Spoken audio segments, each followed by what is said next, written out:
At Joe 612 on July 16, 1944, a Leiji G-3 exploded at 1,000 meters over the Eastern Front.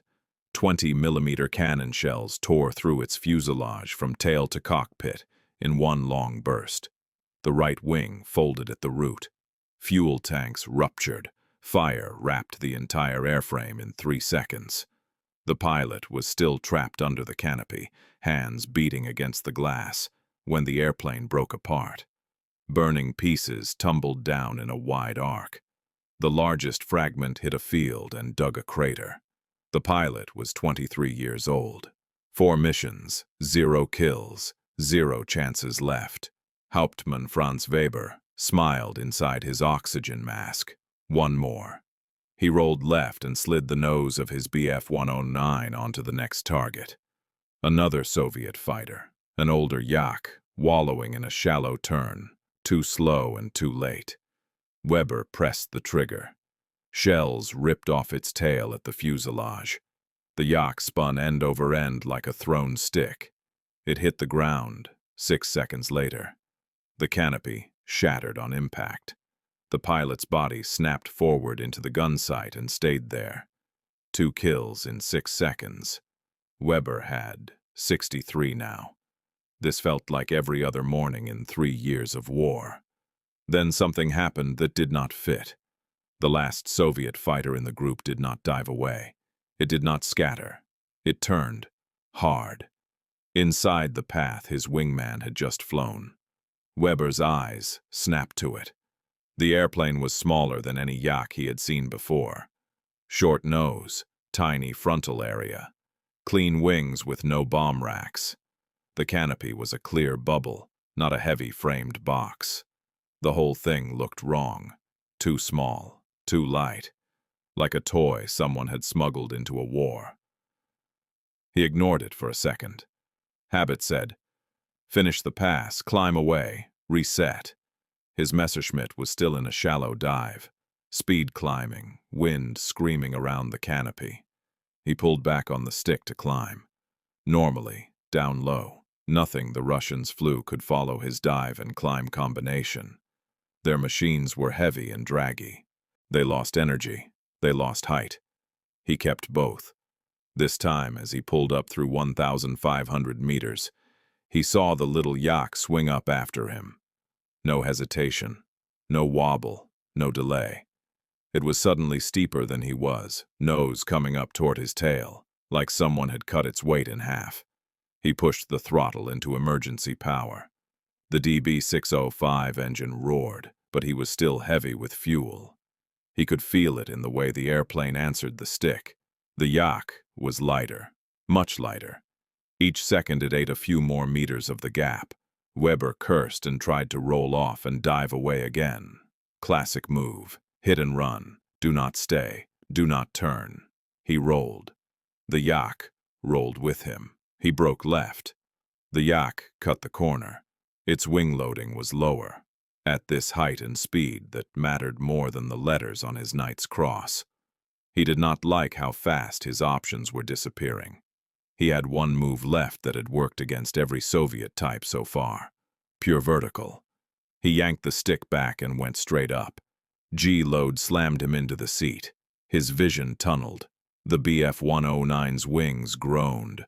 The nose clawed sky. Airspeed bled off.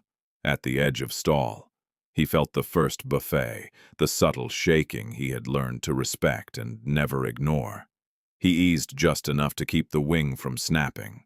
The yak did not ease. It hung on.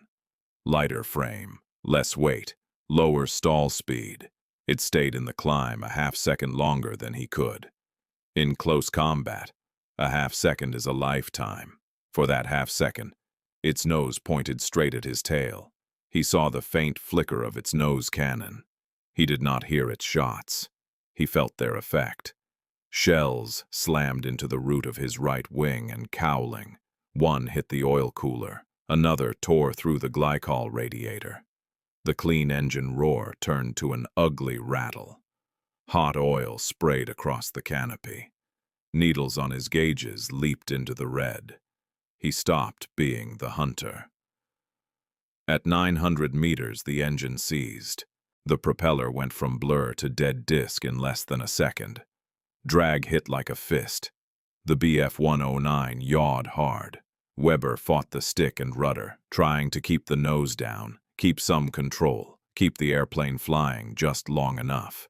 Smoke poured from the cowling. Flames licked the seams for a few heartbeats and then blew out in the slipstream. He had two choices: bail out now and drift down into Soviet hands, or try to glide the dying fighter back across the lines and pray there was enough height left. He chose pride. He shoved the nose down gently, trimmed with what control he had, and aimed for the thin gray line that marked his own trenches. Behind him, the Yak held its nose on him for a few more seconds, then broke away. Too far into German airspace, too low on energy to follow. The Russian pilot did not need to watch him crash. He had seen the stream of oil and coolant. He knew. The Bf-109 crossed the front at maybe 100 meters altitude. Shell bursts walked up through the air beneath him, friendly flak aiming at the wrong silhouette, until someone on the gun saw the crosses on the wings. The airplane staggered over a patch of rough ground behind his own troops and dropped. The landing gear sheared off as soon as it touched. The fighter skidded, nose dug in soft dirt, flipped onto its back. Weber's helmet slammed into the canopy. His world went gray, then white, then a ringing, painful silence. Infantry pulled him out minutes later. They cut his harness, dragged him clear of the wreck, laid him on his back on the torn-up grass. His head throbbed, his ribs burned with each breath. He spat blood and oil onto the dirt. The Messerschmitt lay 10 meters away, upside down, wings straight, tail straight. Only the nose looked like it had been hit by a hammer from below. The engine was a shattered black mass. His Gruppenkommandeur arrived half an hour later, boots muddy, greatcoat flapping in the wind. He looked at the wreck, then at Weber. "Engine failure," the commander said. Weber shook his head. "New Yak," he answered. "Small one, wooden, climbed like a devil." The commander snorted. "Russians and wood," he said. "Next you tell me they shoot you down with a tree." Weber stared at him. "You are not listening," he said. "That thing followed me vertical, at 300 meters. I had 63 kills. He had 0 fear. Weber would write the same in his combat report that evening. Under enemy type, he scratched a word he had never written before. Yak Dre. On the other side of the front, 3 hours earlier, the same morning the little wooden fighter had looked less like a devil and more like an insult. The Soviet forward airfield was a strip of dirt and pierced steel planking, cut out of a field with mud on both sides and puddles that never dried. A line of fighters stood wingtip to wingtip. The old ones looked tired, Yak ones with patched fabric and mismatched panels. A pair of Lag 3s, heavy noses dark with oil stains. Their engines left black puddles under them when they cooled. At the far end, away from the worst mud, 4 new airplanes sat in a neat row. They looked out of place, like they had been delivered to the wrong war. They were smaller than the others. The fuselage was slimmer. The wings were thinner and cleaner, with no bomb racks, no rockets. The canopies were clear bubbles that gave almost all-round visibility instead of the narrow slits men were used to. The paint was fresh. The panel lines were tight. No extra metal plates bolted on as an afterthought.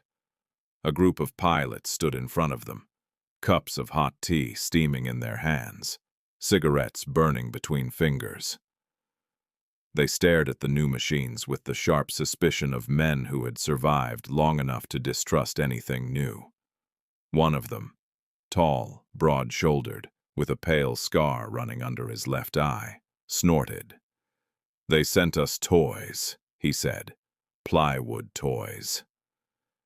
He turned his head and spat into the mud. Next to him stood Alexei, 21 years old, narrow shoulders, dark hair hacked short. He had grown up in a village near Kursk, where almost everything was wood. Houses, sheds, wagons. His father had died there a year earlier, burned alive in a T-34, when a German shell hit the fuel tanks during the Battle of Prokhorovka. They buried what was left in a coffin that felt too light. Alexei joined the Air Force 3 months later. If he was going to burn, he thought, he would rather do it above ground than inside another tank. The word plywood did not insult him. Wood had kept his family alive for 20 years. What bothered him was the way the tall ace said toys, like someone in a rear office had sent them here to die in something cheap. The regiment's chief mechanic walked up behind them. He was in his late 30s, face lined from cold oil and years of fixing things that were never meant to last so long. His coveralls were dark with stains. His hands looked like they had been washed in grease for so many years that the skin had forgotten its original color. "You want metal," he said. "Speak to the Germans. Maybe they lend you a tiger." The tall pilot snorted again. "Metal keeps you alive," he said. The mechanic slapped the wing of the nearest Yak 3 with his open palm. The wing flexed a little and then settled. "Weight keeps you dead," he replied. "Every extra kilo is a meter you cannot turn. Second, you do not have. Armor will not save you when a German is 200 meters behind you and you cannot pull inside his turn." Alexei listened. He put his hand on the Yak's wing. The skin felt smooth under his glove. Under the thin skin he could feel ribs and spars. It felt like a living thing, not like the clumsy lag he had flown before. All weight and no forgiveness. He climbed up on the wing and peered into the cockpit. The panel was simple. No bomb switches, no rocket selector, just what a man needed to fly and fight. The nose ahead of the windshield was short enough that he could see more sky and more ground. The regiment commander called them over. He did not waste words. He pointed at the 4 new fighters. "These are Yak 3s, he said. "Lighter than our old Yaks. Strong enough if you do not try to use them as tanks. They are for fighting enemy fighters at low and medium altitude. Not for carrying bombs. Not for chasing reconnaissance at 6,000 meters. Below 2,000 you should eat any messer he sends."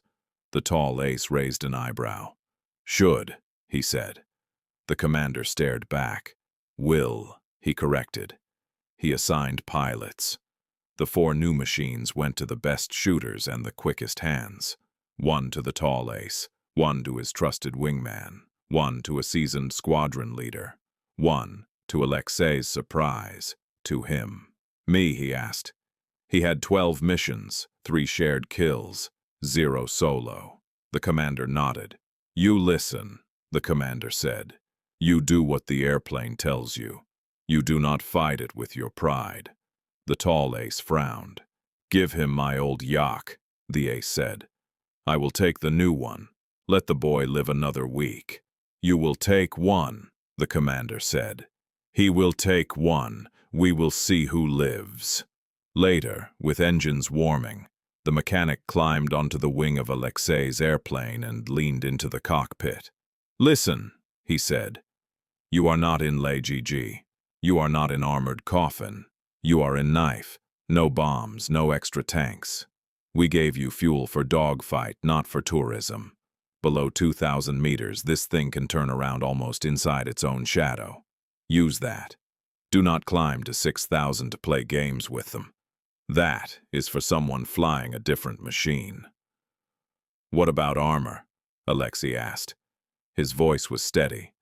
His stomach was not.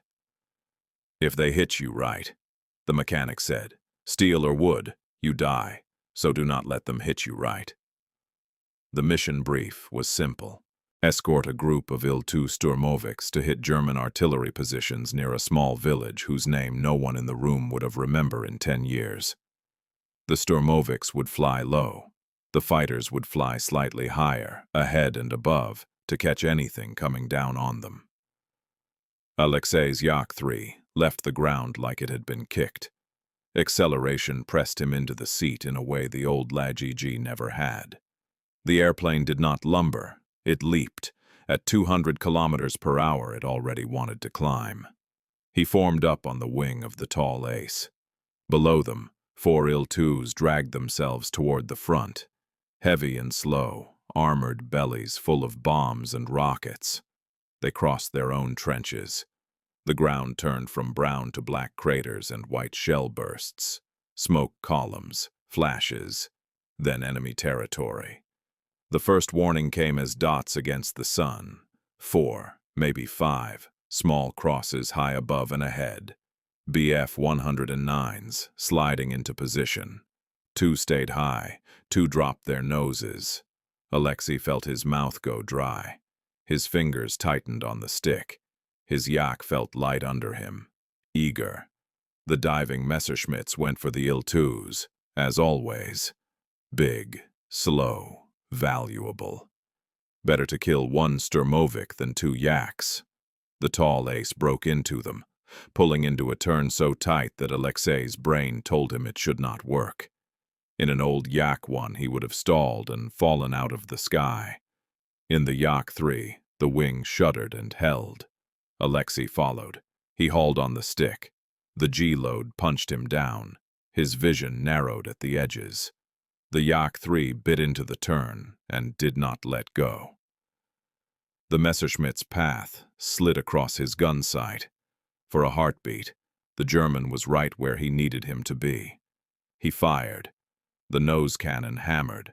Tracers rushed out and cut across the German's tail. A panel flew off. The fighter twitched, bled speed, and staggered. Alexei stayed on him. No thinking, just angles. He rode the edge of stall, feeling the buffet through the seat. The Yak did not punish him for being aggressive. It rewarded him. The Messerschmitt fell back into the center of his sight. He gave it a little lead and squeezed again. This time the shells hit the right wing at the root. The wing snapped. One moment there was an airplane. The next there was a fuselage with half a wing tumbling through the air, fuel spraying in a bright arc. The German did not have time to jump. The whole thing spun down and hit the ground nose first. The impact drove the cockpit into the earth and folded the pilot inside. Alexei realized he had not breathed for several seconds. He dragged in air that tasted of cordite and sweat. His hands shook on the stick. On the radio, the commander's voice cracked through static. 1 Messer down. Who got him? The tall ace answered first. The boy, he said. Back on the airfield. An hour later, Alexei taxied in on a Yak 3 streaked with powder burns and flecked with dirt. He cut the engine. The propeller slowed and stopped. Sudden silence felt wrong after the noise. He climbed down from the cockpit. His legs trembled when his boots hit the ground. He walked away from the airplane on unsteady feet until he reached the edge of the strip. Far to the west, a thin column of smoke marked where the German had hit. For a long moment, he stared at that smoke. Then his stomach clenched. He bent over and vomited into the grass. Bitter fluid burned his throat. When he straightened, his hands were still shaking. The mechanic stood a few meters away, watching. He said nothing. The tall ace walked up, helmet under his arm. He looked at Alexei, then at the Yak. You pulled that turn at treetop, the ace said. In old Yak, you would be in the trees. Alexei nodded. He did not trust his voice yet. The ace glanced at the mechanic. All right, he said. Maybe the toy is not toy. The mechanic's face stayed flat. It is razor, he said. You forget that. It cuts wrong way. That night in the dim barracks, with the smell of damp wool and tobacco smoke hanging in the air, Alexei lay on his bunk and stared at the wooden ceiling. Every time he closed his eyes, he saw the German wing snapping, the fuselage spinning, the black dot inside the canopy that was a man with a face and a name he would never know. He had wanted this, a kill, for his father in the burned-out T-34, for the friends he had seen go down in flames. Now that it had happened, it did not feel clean. It felt necessary. At the table below, older pilots smoked and talked low. "They say Germans are asking their intelligence about this new yak," one muttered. "The light one." Another laughed without humor. "They called LGG a lacquered guaranteed coffin," he said. "They will have new names soon. Plywood knife." Alexei listened without moving. He did not care what they called it. He cared about one thing. Next time the dots appeared above the Sturmovix and dived, he wanted to be sitting in that little wooden airplane that turned tighter and climbed harder than anything the Germans sent down. At 0940, on July 20th, 1944, Alexei shot a man in the face at 300 meters and watched the canopy fill with red before the airplane even started to fall. The German kept flying for 2 full seconds with half his head gone. His Bf-109 came in from high right, shallow dive, nose steady, guns already flashing at the Il-2 below. Alexei rolled into him on instinct. No time for math. Just a flash of yellow nose in the sight ring, a shape of helmet and oxygen mask behind the glass. He squeezed the trigger. The cannon shells hit low, then walked up. One round punched straight through the front of the canopy. The glass went white, then dark. Something soft exploded inside, spattering across instruments and armor plate. The pilot's body jerked once, then sagged sideways. His hand slipped from the throttle. His head, what was left of it, hung at an angle no living neck could hold. For a moment, the 109 stayed on course, engine howling, prop biting clean air like nothing was wrong. Then the nose dipped by a fraction. The fighter slid out of line and began a slow, obedient roll toward the forest. Alexei tracked it without firing. Eyes locked on that cockpit. He had wanted to see. Now he saw. The airplane hit a line of pines at 200 kilometers per hour. Wings ripped away. Fuel sprayed into the trees. The impact threw the cockpit section forward like a shell. It vanished in green and brown and a brief orange flash. The fire took 3 seconds to really start. His stomach lurched. His hands did not. He breathed once, hard, and rolled back up into the fight. Behind him on the radio, the tall ace's voice snapped through the static. "1," he said. "Keep going. More." The sky did not care about the man in the trees. There were still 5 enemy fighters alive. The morning had started quiet. Before takeoff, Alexei had stood under his Yak-3's wing while the mechanic argued with the fuel truck driver. "Half tanks," the mechanic said. "Commander said full," the driver answered. "You want a sign for it?" "You want to lift it?" the mechanic asked. "Or you want to fight Germans?" Alexei listened, then nodded once. "Half," he said. "Short mission, close front. If I am still searching after half a tank, I am doing something wrong." The mechanic grunted, satisfied. "Extra fuel is extra weight," he said. "Weight keeps you dead." Alexei ran a hand along the leading edge of the wing.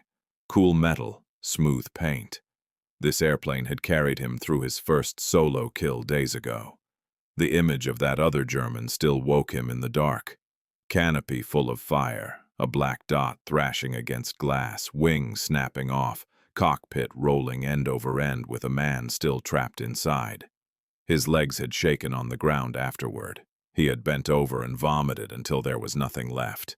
Today, he hoped his hands would not betray him in the air. In the briefing tent, the regiment commander tapped the map with a pencil. "German column here," he said. "North of the village. Artillery behind them. Our infantry pushing. They will send fighters to cover the guns when our bombers arrive. You fly cover for the Sturmovix. Do not chase kills, you understand. Protect them." He looked at each Yak-3 pilot in turn. The tall ace, Alexei, 2 others. "They are not sending boys anymore," the commander went on. "Last week we lost 2 LA-5s to 1 man with 60-plus victories. These are experienced hunters. They know lags. They know old Yaks. They do not know this one. Use that. But do not get clever." The tall ace smiled without humor. "We let them turn with us low," he said. "That is enough." The commander's mouth twitched. "They already wrote about you," he said. "German report. Do not turn with short-nose yak below 5,000. If they are writing this, it means you scared them. Do not get proud. Proud pilots die fast." They took off into dirty air that already stank of burning oil and dust from the ground. 4 Yak 3s climbed in a loose finger 4 above 4 lumbering Il-2s. Sturmovix flew low, just skimming the fields, their armored backs shining dull black when the sun caught them through thin cloud. Every time Alexei glanced down at them, he thought of his father in his T-34, trapped in burning steel with hatches jammed by a shell hit. The yak felt light and angry on the stick. Half fuel, no bombs, no external tanks, just gun shells and a pilot who had not yet learned how to be numb. German fighters showed up 5 minutes later, right on schedule. 6 black crosses, 2 sections of 3, coming from the west with the sun trying to help them. 3 high, 3 lower. They had learned something from last time. They did not all stay up in one neat group. One element dropped to watch for the yaks that had cut them apart before. Alexei saw them first, a flicker off to the right at about 2,000 meters. His throat got tight. His breathing slowed. "Yak group, 12 o'clock high," he said into the mic. 6. The tall ace answered at once. "I see," he said. "Let them commit on the attack. We take the low 3 first." The lower element eased into a shallow dive, holding discipline, not rushing the shot. The leader picked the rear Il-2 and lined up. The other 2 angled to block any interference. Alexei did not climb to meet them. He slid slightly forward and up relative to the Sturmovix, keeping just enough angle so that when he turned it would not be a chase, it would be a cut. "Wait," the ace said. At 800 meters, the German leader opened fire. White streaks of cannon and machine gun fire reached for the Il-2's tail. Now the ace snapped. 4 Yak 3s rolled into a brutal, synchronized turn that slammed Alexei into his seat. The world pinched down at the edges. The Yak shuddered, but the wings held. The Germans had committed their path. The Russians cut across it. The lead 109 overshot an Il-2 and suddenly found a Yak 3 crossing his nose from below. Too close and too fast. The ace fired a short burst. The German's engine cowl blew apart. Black smoke gushed out. The fighter rolled weakly and went down, trailing pieces. Alexei's target was the second 109. He swung the sight ahead of its nose, forced himself to tap, not hold, the trigger. The shells struck just behind the engine, stitched through cockpit. The canopy clouded red. The pilot snapped sideways. Alexei saw a flash of pale, unprotected skin where the helmet had been. Then nothing. The airplane kept coming for that impossible 2 seconds, and then obeyed gravity. 2 down, the ace said. 3rd. The last of the low 3 tried to pull up and away, going vertical to escape the knife fight he had blundered into. A yak followed him up, light and stubborn, climbing longer than the German expected.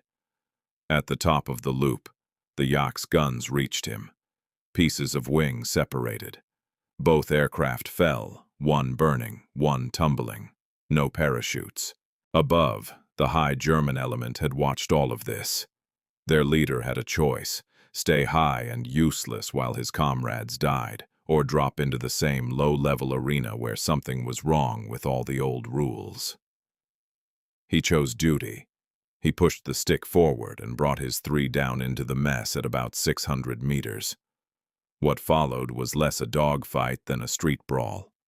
Yaks and 109s knifed across each other over fields and hedges. Every tight turn scraped the edge of stall. Every dive risked eating trees. At this height, there was no room for long, graceful vertical moves. It was all shortcuts and sudden reversals. One German tried the textbook. He went up in a high yo-yo, hoping to drop back with speed. A yak stuck to him longer than he thought possible, then met him halfway down with fire that tore his radiator open. The 109 streaked toward the ground, engine vomiting steam, then blew apart when it hit a barn. Another German decided to trust guns and armor. He went head-on at Alexei. For one heartbeat, the sight was full of a yellow nose and spinning prop and a tiny human shape behind glass, growing larger. Every instinct screamed to hold the line and trade. Alexei had read the doctrine. He had seen the wrecks that head-ons left behind. Mangled cockpits, bodies torn apart by shells that could not miss. He shoved the stick forward a fraction, let the Germans' fire pass over his canopy, then hauled the yak into a brutal climbing turn as they crossed. His vision tunneled to a ring of gray. He fought to stay conscious. The yak dragged itself up and over. When his sight cleared, the 109 was below and slightly ahead, struggling to pull out of his own shallow dive. Alexei dropped in behind at 200 meters and fired. One wing came off near the root. The fighter spun like a thrown toy and vanished behind a stand of trees. He did not watch it hit. He tried not to picture another man's last 3 seconds. 5 down, someone said on the radio, 1 running. The last German had seen enough. He broke west at full power, diving away for the safety of his own lines. The Yak 3s could have chased him. They did not. The commander's earlier words were clear in everyone's head. "You are not here for trophies. You are here for the Sturmovix." The Il-2s made their runs in peace now. Rockets and cannon tore into German guns and columns. Fire and dust boiled up from the woods and fields where the enemy had been solid 10 minutes before. On the way home, Alexei's hands started to shake. He forced them still on the stick. The others would hear it in his voice if he spoke, so he stayed silent, eyes fixed on the horizon until the strip appeared. Just a pale line of dirt and grass, marked by smoke. He landed harder than he should have, bounced once, corrected, rolled out. When the yak finally stopped, he sat for a second and listened to the ticking of cooling metal. Then the mechanic popped the side of the canopy, and the hot, oily air of the cockpit spilled out. "You are white," the mechanic said, peering up at him. "You forget to breathe up there." Alexei unstrapped, climbed down, and only then realized his legs did not quite obey. He walked away from the airplane on stiff, unsteady feet, past the fuel truck, past the line of mechanics, past a pair of stretcher-bearers carrying someone from another flight who had not been as lucky. He made it to the grass, behind a revetment before his body caught up with what his eyes had seen. He bent double and vomited, hard, until bitter acid burned his throat and his stomach hurt from the effort. There was nothing left, but his muscles kept trying. His hands shook so badly, he had to brace them on his knees. He saw the second German's face again, or what was left of it. The way the body slumped, but the machine flew on. The mechanic found him there, eventually. "Better than doing it in the cockpit," the man said quietly. "You choke there, nobody can help you." They walked back together toward the operation shack. In the debrief tent, the air was thick with sweat and cigarette smoke. The commander sat at a table with a chipped mug of tea and a notebook open. "Counts," he said. The tall ace dropped 4 empty brass shells onto the tabletop. They rolled and settled. 4, he said. Alexei reached into his pocket. The metal felt warm against his palm. He placed 2 spent cannon cases next to the aces. 2, he said. One of the older pilots raised an eyebrow. "Second was alone," he said. "No one near to see it." "You sure?" Alexei looked at the table, not at the men. "I saw his head go," he said. Airplane flew for 2 breaths with no pilot. It did not land. The room stayed quiet for a moment. The commander wrote something down. Victory's numbers, a line on a board that would mean promotion to someone somewhere. "We are not celebrating," he said. Germans read their own reports. They already told their pilots not to turn with short-nose yak low. After today, they will underline that twice. Next time, they will try something new. Do not think we are untouchable. He slid a sheet across the table. It had been roughly translated from German. The ink smudged. Avoid turning fight with new yak at low altitude. Engage only with advantage in height and speed. Break off if combat descends below 1,500 meters. Alexei read the stiff phrases. They did not mention the names of the men who had burned trying to follow old habits. They are afraid to write the truth, one pilot said. Truth is they do not want to die down there. Fear keeps them careful, the commander said. Careful enemies live longer. That means we work harder. That night, the field settled under a low, dirty sky. Distant artillery rumbled like a storm that never arrived. Alexei lay on his cot in a canvas tent, staring at the dark shape of the wing spar above his head. Every time he closed his eyes, he saw two images that did not fit together. His father's tank burning on a field near Prokhorovka. Hatch edges glowing red, black smoke pouring from every crack. A German fighter flying for 2 seconds with no one alive inside it. Somewhere, a clerk would write both of these things as numbers. 1 lost, T-34. 2 destroyed, Bf-109s. On someone's wall, the day would look like a neat column of successes. Mission accomplished. Bombers protected. Enemy fighters downed. Losses acceptable. For Alexei, it sat under his ribs like a stone. The Yak-3 had given him a strange kind of power. At certain heights, in certain turns, he and this light machine could bend the geometry of a fight, until aces with 60 kills died like anyone else. German officers were changing written orders because of what his squadron had done. It did not feel like glory.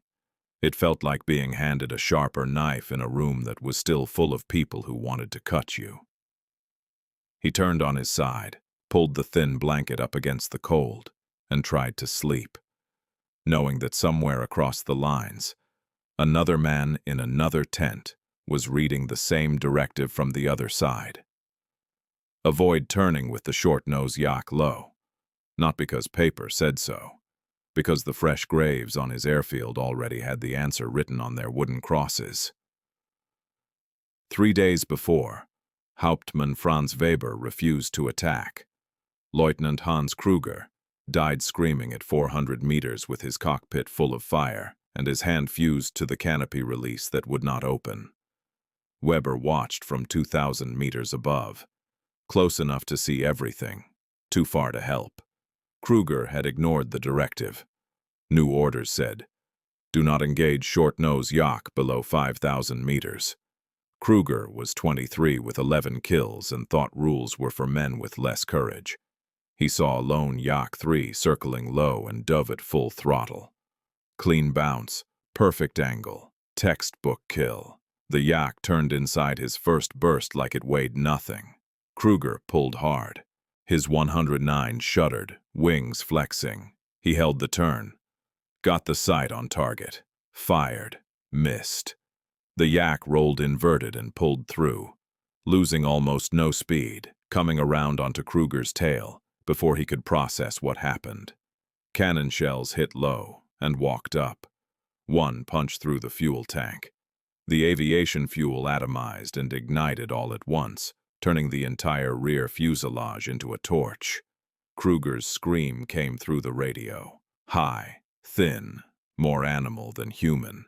His fighter snap-rolled right, out of control, trailing orange flame that grew brighter as slipstream fed it. He clawed at the canopy. The metal frame had warped from heat. The latch jammed. His gloves started smoking. He beat on the glass with both fists. Weber saw the black silhouette of his hands against the fire, moving slower, then stopping. The 109 went in nose first.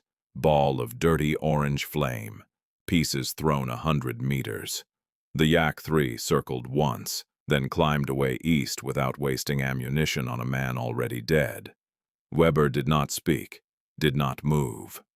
He watched the smoke rise and thought about the directive Kruger had laughed at 2 hours earlier. Now on August 3, 1944 at 14:22, Weber sat at 6,000 meters watching Soviet bombers crawl below like insects. 4 Yak-3s circled above them at 3,000, waiting. His wingman's voice crackled. "Lead, we have position. We can take them." Weber looked down at the small fighters. Light, fast, built to kill at the height where his 109 could not follow. "Negative," he said. "Climb west, but we outnumber them." Weber's hand tightened on the stick. "Climb west, now." They turned away. The Soviet bombers continued unmolested toward their target. When Weber landed, the operations officer waited beside his revetment, face tight. "You had clear engagement opportunity. Why did you disengage?" Weber unbuckled his harness, climbed out, walked past without answering. He went straight to the ready room, pulled the directive off the wall, handed it to the officer. "Read it." "I have. It's a guideline, not absolute." Weber pointed east toward the woods where maintenance crews were still recovering what was left of Kruger's body. Kruger read it too. He thought it was a guideline. The officer's face went pale. He said nothing more. Inside the operations bunker, Oberst Kessler stared at 15 loss reports. 6 days. 11 died turning with the Yak. 4 made different mistakes. Same result. Smoke, fire, graves. His intelligence officer stood waiting. "Tell me something useful." The officer opened a thin folder. Designation confirmed Yakovlev Yak-3. Weight 2650 kilograms. Wooden components. No armor. Light armament. Speed at low altitude exceeds 650 kilometers per hour. Turning radius 30 to 40% tighter than 109 below 2,000 meters. Kessler lit a cigarette. "So they built a fighter out of sawdust and it's killing veterans. They built a knife for close range. Our pilots keep walking into knife range. What does technical branch recommend? Avoid horizontal turning entirely. Maintain altitude. Boom and zoom only. If combat descends below 5,000 meters, disengage immediately. So we run, we survive, and wait for conditions that favor us." Kessler stubbed out the cigarette, half-smoked. "Issue it as order. Any pilot who engages Yak-3 in turning fight below safe altitude answers to me if he lives. To God if he doesn't." 300 kilometers east, Senior Sergeant Alexei Vasilyev knelt beside his Yak-3 while the armorer loaded the last ammunition belt. "You're using too much," the armorer said, hands shaking slightly. 37 shells yesterday, 41 the day before. We're running low." Alexei said nothing. "When the enemy filled your gun sight, you didn't count shells. You fired until he stopped being a threat, or you ran dry." The armorer slammed the panel shut. "Make them count. Next resupply 3 days out." Alexei climbed onto the wing to check the reflector sight. The reticle glowed pale green. He adjusted it down until it barely showed against daylight. Boots on gravel behind him. The tall ace approached, pulling on flight gloves. He stopped, looked at Alexei. "You sleep?" "No." "Good. Means you're still afraid. Fear keeps you checking your 6. He tapped the fuselage twice. "Today we escort Peshkas to Bobruisk rail yard. Germans will come, but they're different now. Careful. They won't give us the fight we want. What if they run again? Then we do our job and go home. Killing Germans is good. Keeping our bombers alive is better." At 15:04, 6 Yak-3s climbed through scattered cloud. Below, 8 PE-2 bombers droned west in wide V formation. At 4,000 meters, the Yaks leveled off and began wide defensive circle. Radio stayed quiet, 11 minutes. Then ground control crackled. Bandits inbound northwest. High, multiple contacts. Alexei looked up, saw them. 2 groups of 4, descending slowly. Dark specks against white cloud. The tall ace's voice came flat. I see them. Hold formation. The Germans dropped to 5,000 meters and began wide orbit, staying well above. One made shallow feint toward bombers, diving perhaps 200 meters before pulling back. Testing, the ace said. Let them look. 2 minutes, both formations circled, neither committing. Then one German fighter broke from the group. A 109 with yellow wingtips. He nosed over into steeper dive, aiming for rear P2. The ace saw instantly. Break right, I take him. The ace rolled into climbing turn, cutting across the dive angle. The 109 pilot saw interception coming, tried to pull out early. Too late. The Yak-3 met him at 4,000 meters, crossing from below. The ace fired one long burst. Shells walked across the 109's belly into cockpit. Canopy shattered. Something red sprayed across inside of windscreen. Fighter snapped into spin, shedding pieces, went down trailing smoke and tumbling body parts. No parachute. Rest of German formation climbed immediately, pulling hard west, throttles wide. They didn't come back. Soviet bombers reached rail yard, dropped loads, turned home. Yaks followed in silence. When Alexei landed, his guns were still cold. Mechanic met him at revetment. You didn't fire. Alexei shook head. One of theirs got stupid. The rest ran. Mechanic spat into dirt. Smart. Next time they'll be smarter. That night in debriefing tent, intelligence officer pinned document to board. German directive, captured from downed aircraft. Paper stained with oil and blood. Words still legible. Order to all fighter units. Officer read aloud in Russian. Do not engage, Yakovlev Yak-3, in horizontal turning combat below 5,000 meters. Maintain altitude and energy advantage. Use vertical tactics exclusively. Disengage if separation cannot be maintained. Room went silent. The tall ace lit cigarette. Leaned against tent pole. They're writing about us. In German. In ink. Intelligence officer nodded. Third copy we've recovered. Not suggestion. Doctrine. Younger pilot laughed. So we won. Officer's expression didn't change. No. You forced them to adapt. Beaten enemy collapses. Smart enemy learns and tries again differently. He tapped document. This tells us 2 things. First, they respect Yak-3 enough to rewrite tactics. Second, they won't give us the fight we want anymore. Expect slashing attacks from altitude. Expect them to refuse combat unless conditions perfect. Expect discipline. The tall ace blew smoke toward canvas roof. Expect them to live longer. Yes. Outside, distant artillery lit horizon orange. Sound rolled across field like slow thunder that never stopped. Alexei walked to edge of strip, sat on empty ammunition crate. His Yak-3 sat 30 meters away under camouflage net. Small, sleek, deadly in right hands at right altitude. The tall ace found him there, cigarette glowing in dark. Still thinking? Alexei nodded. They'll find way to kill us. Ace sat beside him. Yes. Maybe not tomorrow, but they will, and we'll find way to kill them first. That's the job. He stood, crushed cigarette under boot. Get rest. Tomorrow they come smart. We come smarter. Alexei watched him disappear into dark. He looked back at the Yak. In moonlight, the red star on fuselage glowed faint, paint still fresh. Mechanic had repainted it yesterday after cannon fire chipped the old one. 300 kilometers west, another mechanic was doing the same. Different star, black cross, white outline. Same careful hands brushing paint onto metal in lamplight. Same war, different sky. Tomorrow both planes would fly. One pilot would come home, the other would burn. But tonight, under different moons, 2 men sat beside 2 fighters and felt the same cold metal under their palms.